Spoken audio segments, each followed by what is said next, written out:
अस्सलाम वालेकुम। Hi guys, कैसे हो सब? क्या हाल है? ज़िंदा हो?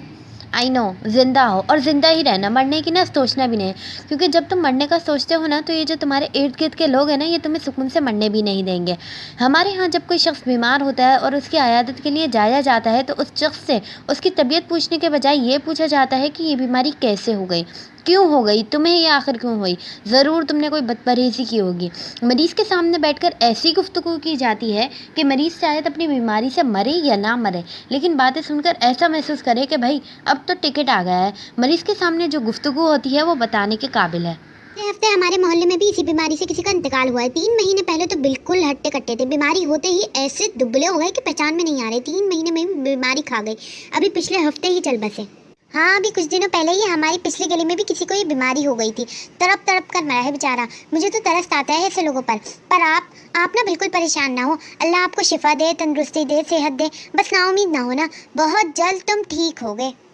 मरीज़ ये गुफ्तगू सुनकर इन लोगों के जाने के फ़ौरन बाद ही अपनी सारी जायदाद तकसीम कर देता है और वसीयतनामा भी लिख देता है। अब अगर इस शख्स का इंतकाल हो जाए तो सूरत हाल कुछ यूँ होती है कि मैं तो जब तीमारदारी के लिए गई थी, मैंने तो तभी आकर कह दिया था कि बस कुछ दिन का मेहमान है। मैंने तो अर्जेंटली शुक्र है सूट भी सिलवा लिया था, वरना मेरे पास पहनने के लिए ना आज कुछ भी ना होता। और ये बातें करने वाली वही होती हैं जिनके खुद इस दुनिया में चंद दिन बाकी होते हैं।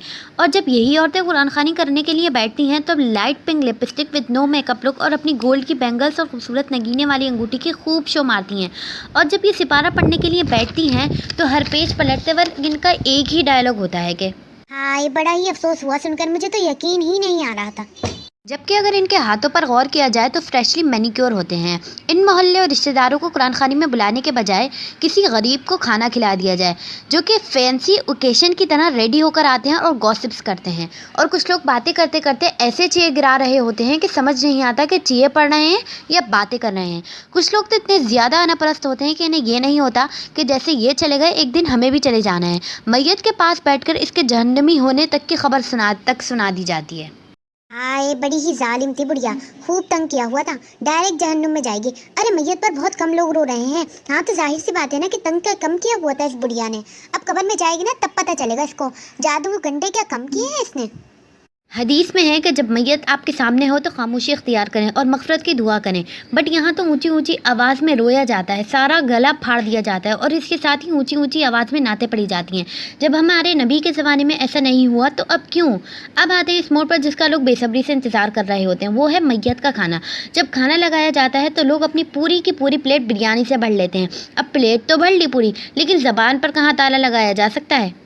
बिरयानी तो बड़ी ही फीकी बनवाई हुई है, टेस्टी नहीं है। अगर चटनी होती अचार होता तो मज़ा ही आ जाता। ऊपर से बोटियाँ नहीं है बिरयानी में। अभी हमारे मोहल्ले में किसी का इंतकाल हुआ था, उन्होंने इतनी अच्छी बिरयानी रखी थी कि इंतकाल में क्या हाय में उंगलियाँ ही चाटती रह गई थी।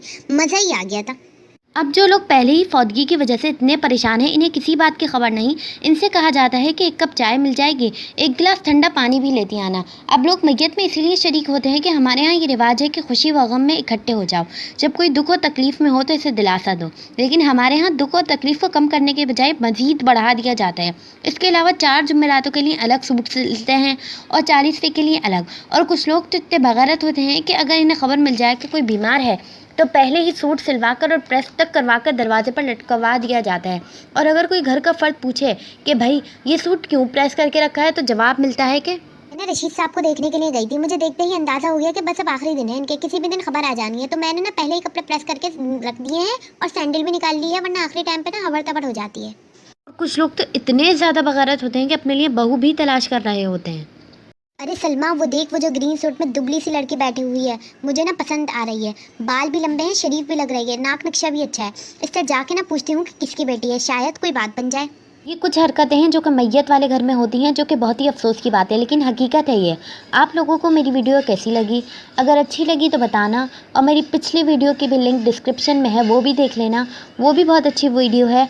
I hope you like my videos. If you like my videos please do like, share and subscribe. Allah Hafiz, goodbye, stay safe, stay home.